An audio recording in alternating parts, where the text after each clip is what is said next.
building's about, let's see, building's 110 years old. 110 years old. Yes. So this is where people used to come in and eat and drink, or? There was a town hall, later saloon. It's very famous in the early 40s. The entire test crew of the X-1 Bell lived here. Huh. Everybody. Up the road, 2 miles up the road, was Yeager's house. That's now burned down.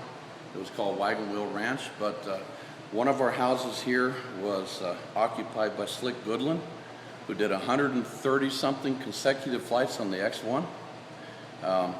He may have the unofficial record for the sound barrier being broken. The official record is the one that Yeager has. The entire crew, their engineers, their pit crews and stuff all lived here. This is a primary piece of aviation history of this town. And this bar itself, it was so busy in those days, so there wasn't much housing in the Antelope Valley then. This town was actually the busiest place. This place had 75 to 100 people living in about 1945. Or during the period of the testing, going up to the 50s. Lancaster I would say it wasn't over 1,000 people at that time. And see, Lancaster was a one-horse town. Still is. I don't know if you can even find a horse in that town. Okay, so, but anyway. Has changed over the years, huh? Yeah, and but anyway, so no, this is technically it's a famous old bar.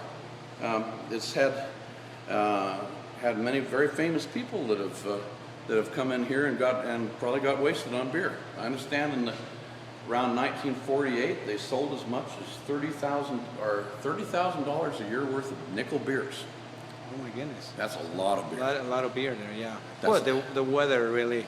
Well, that's an astronomical amount of beer, but I guess astronauts drank a lot. Okay, yeah, so there you go. Okay, actually, you were asking the involvement. Willow Springs Company that we still have. It's a manufacturer of products used on heavy engines. Willow Springs Company originally was a mining company, and it was associated with a group of investors, including Bank America. One of our houses here was actually built for one of the GNNs as a summer house when they came out to their gold mine. The other investors were Sid Grauman, the Chinese theater, the Bouviers, of the famous name, Bernard Baruch, who founded the Commodity Exchange and was on Roosevelt's war material production, and there were a couple of other. In other words, some very famous high-profile investors. They owned a gold mine about 4 miles up the road called Middle Buttes Gold Mine, which has been reworked in the meantime. It was a glory hole.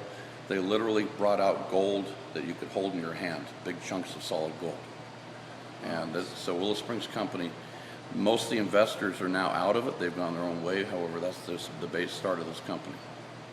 That dates about 1936.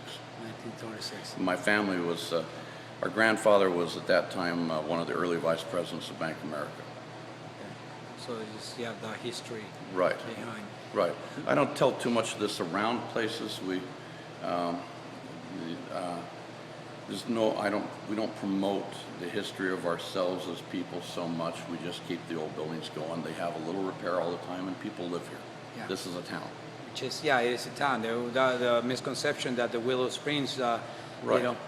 Is taking the Right. name. Well, they have a sign that says, Bill Hughes Willow Springs established 1954, and he's got quite an operation he built up over there. Yeah.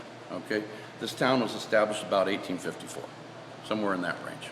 That is. So it predates it by 100 years. Mm-hmm. And how do you came with the idea of wine? It was just wine was made here over out. the years. However, because over the years the trees have been decimated by the springs coming and going, over pumping. We didn't want to let it all just dry up and go away, so we've been replacing trees. At the same time, we put in a very small orchard, and we put in some wine grapes. The place has been growing wine since the early 1900s. It was Ezra Hamilton made it. What we're actually doing is giving the town something that can subsist in the future without us, because its current owners are getting old. So we're giving it something that it can do. Okay. It may or may not make it on that basis. However, you don't know if you don't try. If you don't try, exactly, and that's the legacy that you want to do for the future You know, generations. what we're doing is we're trying to, the town is well over 100 years old. Like I say, we have buildings 130 years old. We're trying to make sure they're in good shape right now, because I won't be here to take care of them in another 25 years.